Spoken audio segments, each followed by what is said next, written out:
지난 10월 19일 저희 정담은 교회 주일 예배 때 나눴던 말씀 기억나시나요? 출애굽기 17장에 나오는 마사의 시험에 대한 이야기였죠. 순종의 길이 왜 때로는 정말 힘든 위기로 이어지는가? 정말 강력한 메시지였는데요. 오늘 저와 함께 그 핵심 내용을 다시 한번 차근차근 짚어보려고 합니다. 설교는 바로 이 질문에서 시작됐어요. 하나님 뜻대로 왔다고 확신하는데 왜 내 눈앞의 현실은 이렇게 팍팍하고 힘들지? 이런 딜레마 우리도 살면서 겪잖아요. 바로 그 순간에 우리는 어떤 반응을 보이게 될까요? 자, 이야기의 배경은 르비딤이라는 곳이에요. 이름은 좀 생소하죠? 끝없는 광야인데 하나님이 인도하셔서 마침내 도착한 곳이거든요. 그런데 막상 도착해보니 그들을 기다린 건 시원한 오아시스가 아니라 정말 물 한 방울 없는 그야말로 절망적인 현실이었습니다. 근데 여기서 정말 중요한 게 있어요. 이스라엘 백성이 여기까지 그냥 자기들 마음대로 온 게 아니라는 거죠. 불기둥, 구름기둥. 그러니까 하나님의 완벽한 내비게이션을 따라서 정말 완벽하게 순종해서 온 거거든요.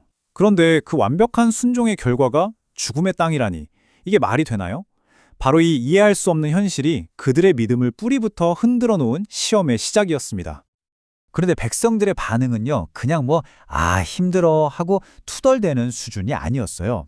설교의 핵심이 바로 여기 있었죠.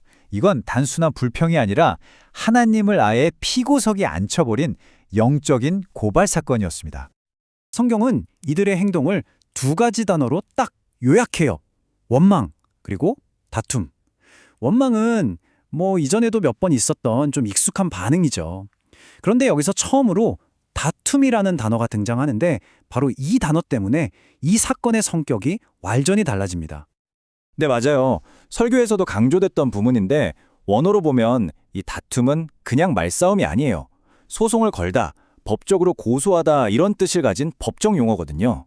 그러니까 지금 이스라엘 백성이 창조주 하나님을 상대로 공식적으로 소송을 건 거예요. 재판정에 하나님을 피고인으로 세워버린 거죠. 정말 엄청난 일 아닌가요? 그리고 그 고소장 내용이 뭐였는지 아세요? 정말 충격적입니다. 아니, 우리를 이집트에서 왜 데리고 나와서 결국 우리랑 우리 자식들, 심지어 가축까지 다 목말라 죽게 만드는 겁니까? 이건 사실상 하나님을 향해서 살인 미수 혐의로 고발한 거나 마찬가지였어요. 이 고발장 뒷면에는요, 두 가지 아주 무서운 영적 도전이 숨어 있었습니다. 첫째는 하나님의 통치 방식에 대한 정면 도전이에요.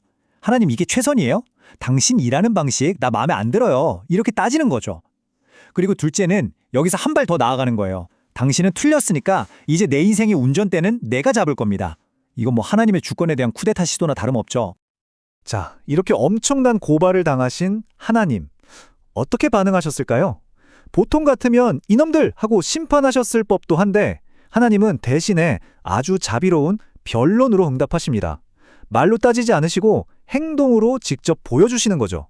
내가 어떤 신인지 똑똑히 봐라 하고요.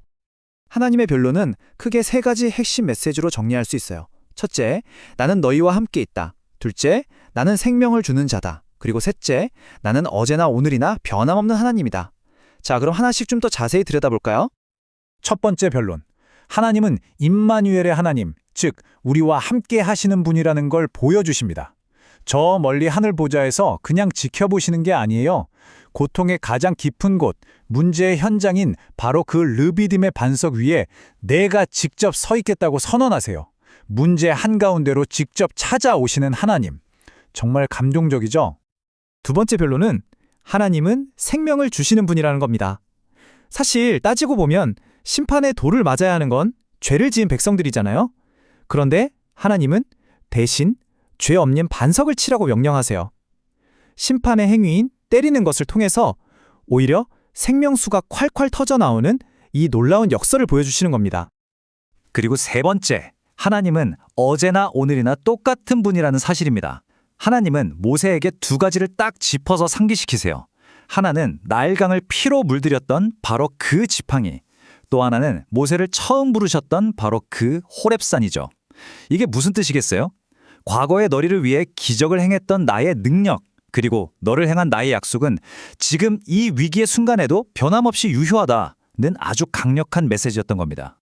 자, 그리고 이제 설교는 이 사건의 가장 깊은 영적인 의미, 그야말로 신학적인 클라이맥스로 우리를 데려갑니다. 백성들을 대신해서 심판의 매를 맞았던 이 반석, 과연 이 반석은 누구를 상징하는 것이었을까요?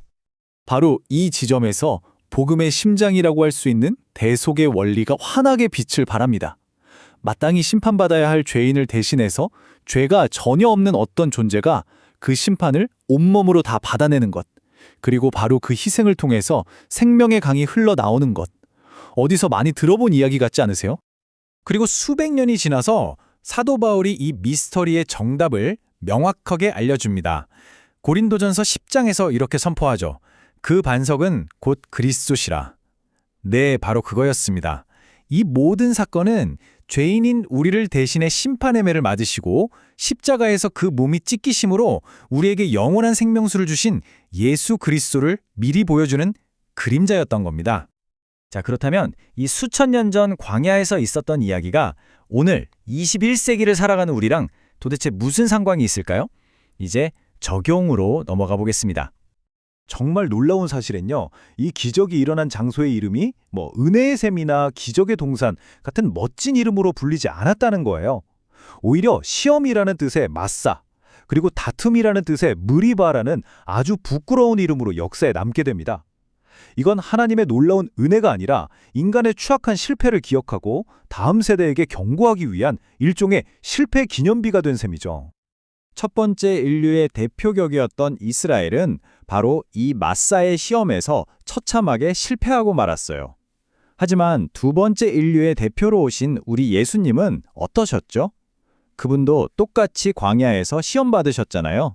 하지만 주 너의 하나님을 시험하지 말라는 말씀으로 사탄의 유혹을 단칼에 물리치시고 완벽하게 승리하셨습니다.